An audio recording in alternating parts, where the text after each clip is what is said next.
Welcome to this explainer. Today, we are unpacking a really fascinating piece of educational material. We're going to look at exactly how an English reader textbook uses Bernard Shaw's poem Imagination, not just to teach basic reading comprehension, but to impart this profound, lifelong lesson on the actual power of reading itself. It's kind of like a meta lesson, using literature to teach students why they should absolutely love literature. We're going to structure this explainer exactly like a masterclass.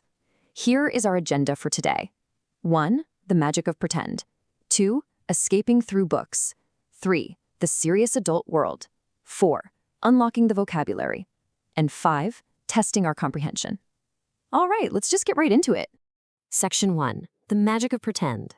Let's dive in and explore how the textbook uses vivid imagery to capture that boundless, totally unstructured nature of childhood play. Now, right off the bat, these vibrant illustrations completely ground us in the poem's opening adventures. Before a child even reads a single word, they're greeted by these highly kinetic drawings on page 115. You see a kid playing at being a pirate with an eye patch, riding a horse as a cowboy, and all bundled up as an Eskimo. The textbook designers? Well, they definitely know their audience. They use these visual anchors to immediately validate those physical, imaginative games that kids just naturally play, which perfectly sets the stage for the text that follows. The poet beautifully describes these early, really simple pleasures of pretend. Notice that one phrase, "My fantasy was all aglow." It emphasizes a mind entirely lit up by imagination. It perfectly captures that specific, magical window in childhood where, a cardboard box is literally a pirate ship, and the backyard is a snowy tundra, entirely untouched by the heavy pressures and skepticism of the real world. Section 2, Escaping through books. So let's see how this builds from simple physical play right into the discovery of literature. Okay, so the crucial point is this pivot right here. As a child grows, physical playtime inevitably kind of hits its limits. But the poem introduces this brilliant solution, reading. Reading becomes the ultimate vehicle for an adventurous mind to escape the mundane.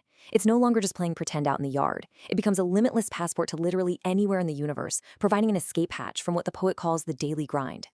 To make this concrete, the textbook explicitly connects the joy of reading to specific historical and literary figures. It doesn't just say, hey, books are fun. It actually gives the student a reading list. It shows exactly how books allow a child to travel to the moon with Jules Verne, explore African forests with Dr. Livingstone, and hide out in America with Huckleberry Finn. Through these books, the narrator becomes a hero of all the nations. It's a fantastic way to illustrate how literature expands our physical boundaries. Section 3. The serious adult world. But what happens when we actually grow up? How does the curriculum address this totally inevitable shift toward adulthood? Let's take a look. The poem sets up this pretty stark contrast. On one side, we have the childish world, full of fantasy, wonderful deeds, and magical adventures. And then on the other side, this serious adult world. The poet admits that he grew up, his childish world came to an end, and he became serious. But look at the phrasing here. Becoming completely serious nearly drove him around the bend. It's a surprisingly candid admission to find in a children's textbook. This idea that pure, unadulterated adulthood, completely devoid of imagination, is actually quite maddening. However, there is a resolution. The poet concludes by stating, "I still do like the mysterious. This is the message I'm trying to send." He is basically telling young readers that growing up, taking on all those adult responsibilities, it doesn't mean you have to abandon your imagination. You can, and absolutely should, hold on to that sense of mystery. And this brilliantly illustrates the core lesson the textbook wants students to absorb. They even pull it out into a little green box labeled Value Pick. It says, "A vivid imagination can transform ordinary life into magical adventures and lifelong learning." This is the ultimate takeaway here. Imagination isn't just some cute childhood phase you eventually outgrow. It's a vital, absolutely crucial tool for lifelong learning and for keeping the ordinary parts of adult life vibrant and magical. Section 4. Unlocking the vocabulary. To fully digest this lesson, the textbook provides a specific vocabulary list to help students articulate these concepts. So let's unlock a few of these key definitions. First up is vivid, defined here as makes a very clear picture in mind. Now, this perfectly describes the colorful escapades we saw in those opening illustrations. It teaches students that strong reading and strong imagination require clarity and detail, not just, vague daydreaming. Next, the textbook distills imagination down to its most foundational educational component. It doesn't define it as magic or fantasy, it simply defines it as the ability to think.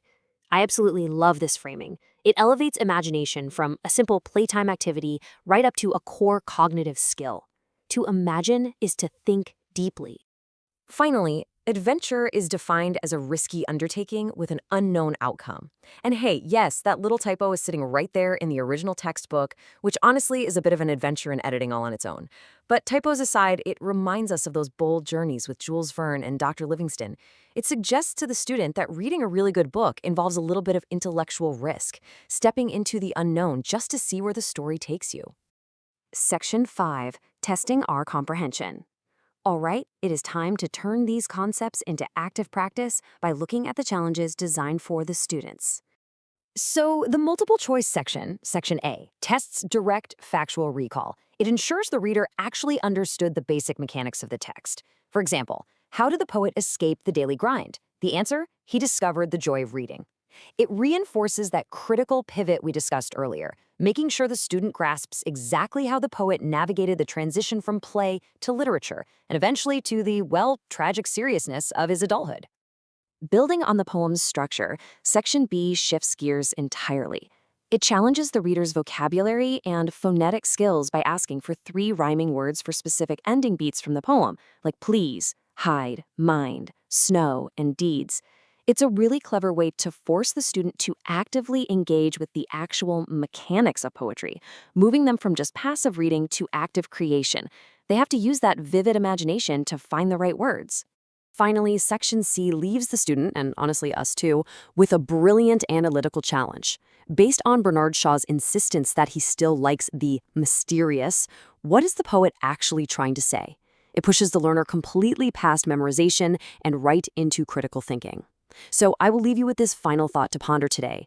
As you navigate your own daily grind, how do you personally balance the heavy, serious realities of adulthood with the vibrant, entirely necessary magic of a childish imagination?